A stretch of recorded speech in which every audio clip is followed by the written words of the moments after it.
پیارے دوستو، قرآن کریم اللہ تعالیٰ کی آخری آسمانی کتاب ہے۔ اللہ تعالیٰ نے قرآن کی حفاظت کا ذمہ خود لے رکھا ہے، اور یہی وجہ ہے کہ آج سے 1400 سال کا عرصہ گزر جانے کے بعد بھی قرآن کریم اپنی اصلی حالت میں موجود ہے۔ اس کے اوپر زبر، زیر پیش یا کسی ایک حرف کی بھی تبدیلی نہیں کی جا سکتی۔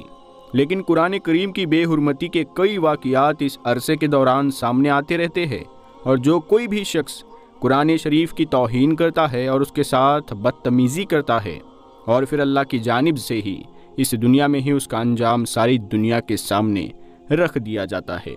پیارے دوستو، پیرس میں ایک شخص نے قرآن شریف کی توہین کی تو اس کے ساتھ کیا معاملہ پیش آیا، اور اس شخص نے کس طریقے سے قرآن شریف کی توہین کی، آج کی اس ویڈیو میں آپ کو پوری ڈیٹیل کے ساتھ بتایا جائے گا۔ لہٰذا آج کی اس ویڈیو کو آخر تک ضرور دیکھیے گا، اور اپنے دوستوں کے ساتھ بھی اس ویڈیو کو ضرور شیئر کیجیے گا تاکہ ان تمام لوگوں تک یہ ویڈیو پہنچ سکے۔ اور اگر آپ کو قرآن شریف سے محبت ہے، اگر آپ قرآن شریف کو اللہ پاک کی سچی اور پکی کتاب مانتے ہیں، تو اس ویڈیو کو ضرور لائک کریں۔ پیارے دوستو، آج کی اس ویڈیو میں قرآن شریف کی بے حرمتی کے حوالے سے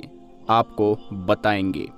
اس سے پہلے ایک بات یاد رکھنا چاہیے کہ آج تک جتنی بھی دنیا میں کتابیں اور صحیفے آئے، قرآن کریم کے علاوہ کوئی بھی ایسی کتاب یا کوئی ایسا نسخہ یا صحیفہ نہیں جو اپنی اصلی حالت میں موجود ہو، بلکہ جس قوم پر انہیں نازل کیا گیا اس قوم نے اپنی مرضی کے مطابق اپنی آسانی کو دیکھتے ہوئے اور اپنی منشا کے مطابق اس میں تبدیلیاں کر ڈالی۔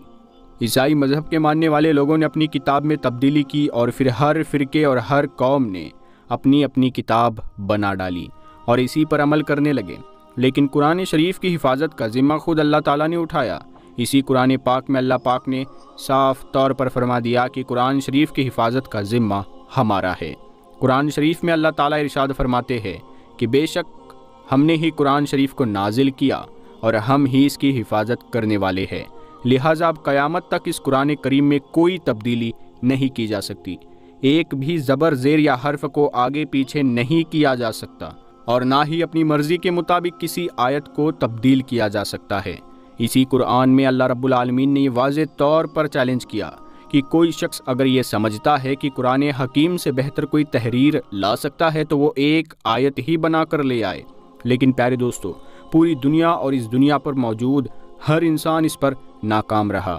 کیونکہ یہی سب سے بہترین ذکر ہے جو اللہ نے مسلمانوں پر نازل کیا، اور یہی ہمارے لیے نجات کا ذریعہ ہے۔ پیارے دوستو، پیرس میں ایک شخص کا یہ واقعہ ہے جس نے قرآن شریف کی بے حرمتی کی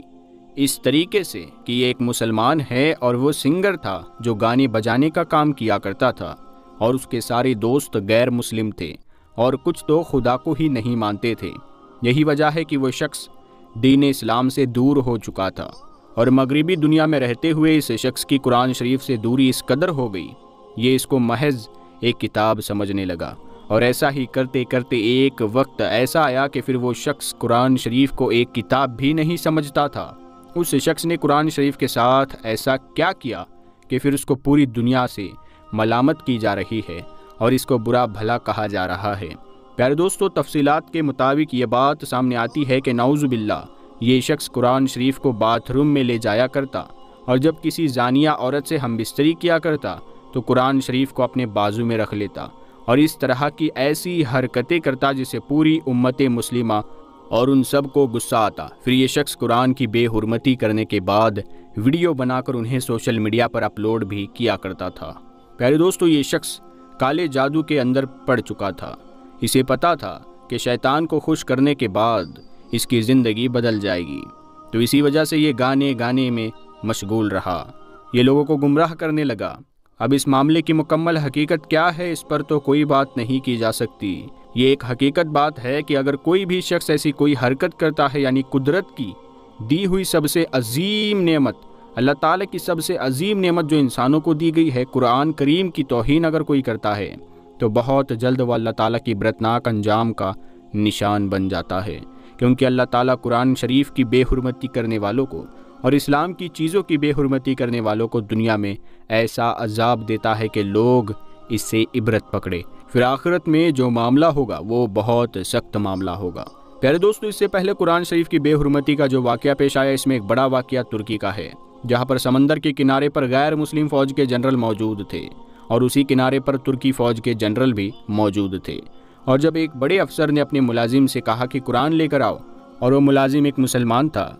اور وہ حافظ قرآن تھا، اور اس سے کہا گیا کہ تم قرآن کی آیت کو پڑھنا شروع کر دو، اور وہیں پر دوسری عورتیں ناچ گانا کر رہی تھی، تو اس شخص نے قرآن پڑھنے سے انکار کر دیا۔ تو ایک غیر مسلم جنرل نے قرآن کو پکڑا اور اس کو شہید کیا، اور اس کے صفوں کو نعوذ باللہ ناچنے والی لڑکیوں کے پاؤں کے نیچے پھینک دیا، نعوذ باللہ نعوذ باللہ، اور زور زور سے چلا کر کہنے لگا، ہے تمہارا خدا اس قرآن کی حفاظت کرنے والا کہاں پر ہے؟ تمہارے خدا نے کہا تھا کہ وہ قرآن شریف کی خود حفاظت کرے گا، اگر ہے ہمت تو اسے آ کر بچا لے۔ پیارے دوستو، یہ الفاظ سن کر وہ ملازم جو تھا، وہ جو مسلمان تھا، وہ کنارے سے دور چلا گیا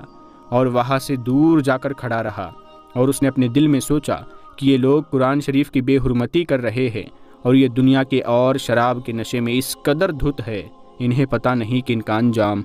کیا ہونے والا ہے۔ اور پھر تھوڑی دیر کے بعد ایسا اچانک سے طوفان برپا ہوا کہ پوری کی پوری جو فوج کنارے پر موجود تھی وہ اس طوفان سمندر کے بیچ میں جا کر ڈوب گئی۔ یہ مسلم ملازم بتاتا ہے کہ اس نے پیچھے مڑ کر دیکھا تو وہاں پر ناچنے گانے والے اور وہ جنرل کوئی بھی موجود نہیں تھے، اور وہ سارے سمندر میں ڈوب رہے تھے، اور ہڑکمپ مچ گیا، اور اس کے بعد اس سمندر کے پانی میں آگ لگ گئی۔ دیکھنے والے نے بتایا کہ پانی میں آگ کیسے لگی، آج تک سمجھ میں نہیں آیا۔ اس کے بعد جب یہ واقعہ سب کو پتہ چلا تو بڑی بڑی ٹیم نے ان کو ڈھونڈنے کی کوشش کی کہ کم سے کم ان کے جنرلوں کی لاش تو انہیں مل سکے، لیکن آج تک پیارے دوستو کسی کی کوئی لاش بھی وہاں سے نہیں مل پائی۔ میرے دوستو، قرآن حکیم کی ہم بہت زیادہ عزت تو کرتے ہیں اور اپنے گھروں میں سب سے اونچے اور پاک مقام پر اس کو رکھ دیتے ہیں، لیکن یہ دراصل قرآن کا حق ادا نہیں ہوتا۔ قرآن کا حق یہ ہے کہ اس کو پڑھا جائے، اس کو سمجھا جائے، اور پھر اس کو اپنی عملی زندگی میں شامل کیا جائے اور عمل کیا جائے، اور جس طریقے سے قرآن شریف نے زندگی گزارنے کا طریقہ بتایا ہے اسی طریقے سے زندگی گزاری جائے، اور بے شک یہی راہ ہدایت ہے۔ اور قرآن اپنے پڑھنے والوں کے متعلق روز محشر میں اللہ سے سوال کرے گا، اور اللہ رب العالمین سے یہ سفارش کرے گا کہ یہ میرا پڑھنے والا ہے، اس کو جنت میں داخل کر دیا جائے۔ لیکن بڑے افسوس کی بات ہے پیارے دوستو کہ ہمارے یہاں قرآن کی عزت تو کی جاتی ہے اور اس کو سب سے اونچے مقام پر غلاف اور صاف ستھری جگہ پر رکھ دیا جاتا ہے، بہترین غلاف میں اس کو ڈھک کر رکھا جاتا ہے، لیکن اس کو اپنی زندگی میں شامل کرنے کے متعلق کوئی نہیں سوچتا۔ پیارے دوستو، اللہ پاک سے دعا ہے کہ اللہ پاک ہم سب کو قرآن پاک پڑھنے اور اس پر عمل کرنے کی توفیق عطا فرمائے، آمین اللہم آمین۔ پیارے دوستو، امید کرتے ہیں آپ کو آج کی یہ ویڈیو بہت پسند آئی ہوگی۔ اگر آپ کو ویڈیو پسند آئی ہے تو ضرور آپ اس ویڈیو کو دل سے لائک کریں اور زیادہ سے زیادہ لوگوں تک اس ویڈیو کو ثواب کی نیت سے شیئر کریں۔ اور ابھی تک اگر آپ نے ہمارے پٹھان وائس یوٹیوب چینل کو سبسکرائب نہیں کیا ہے تو سبسکرائب کر کے ساتھ میں لگے بیل آئیکن کو ضرور دبا دیں۔ ہم ملتے ہیں آپ کو اگلی ویڈیو میں، تب تک کے لیے السلام علیکم، اللہ حافظ۔